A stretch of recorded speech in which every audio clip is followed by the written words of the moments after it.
Halo semuanya, perkenalkan nama saya Elizabeth Trikusumarajo dari kelas 10 MIPA 4 absen 7.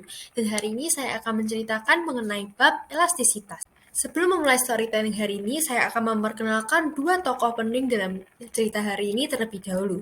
Yang pertama adalah guru, bapak dari murid tersebut, dan yang kedua adalah murid yang akan berperan penting, yaitu bernama Desi. Sekarang saya akan menceritakan terlebih dahulu.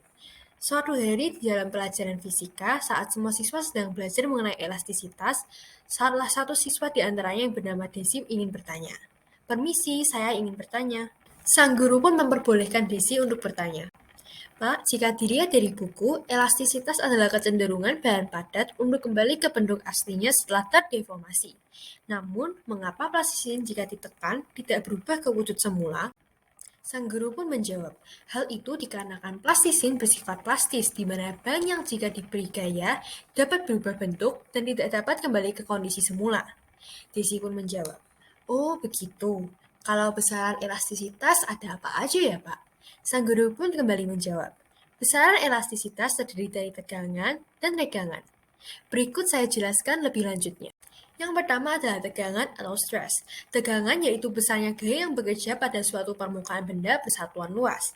Rumusnya yaitu F per A, di mana F adalah gaya tarik atau satuannya adalah N, dan A adalah luas kawat atau satuannya M pangkat 2. Nah, yang kedua adalah regangan atau strain.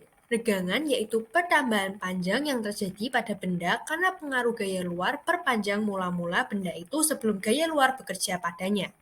Rumusnya yaitu delta L per L, di mana delta L adalah pertambahan panjang dan L adalah panjang mula-mula. Selanjutnya adalah modulus elastis atau modulus Young. Definisi dari modulus Young yaitu perbandingan antara tegangan dengan regangan, di mana rumusnya adalah FL0 per A delta L. Di sini juga dijelaskan mengenai keterangan dari rumus tersebut. Nah, Desi pun kembali menjawab, wah, saya sudah mulai paham nih. Saya pernah mendengar rumus F sama dengan min K kali delta X. Rumus tersebut digunakan pada peristiwa apa ya, Pak? Sang guru pun menjawab, itu ada rumus hukum Hooke. Oh iya, dalam bab elastisitas ada juga rangkaian bekas. Saya jelaskan sekalian di sini. Desi pun menjawab, siap. Sang guru menunjukkan materi tersebut lagi.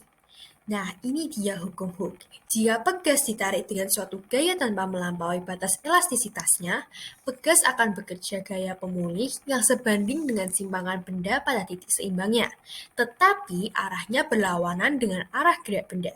Rumusnya yaitu F sama dengan min K kali delta X, seperti yang kamu katakan tadi.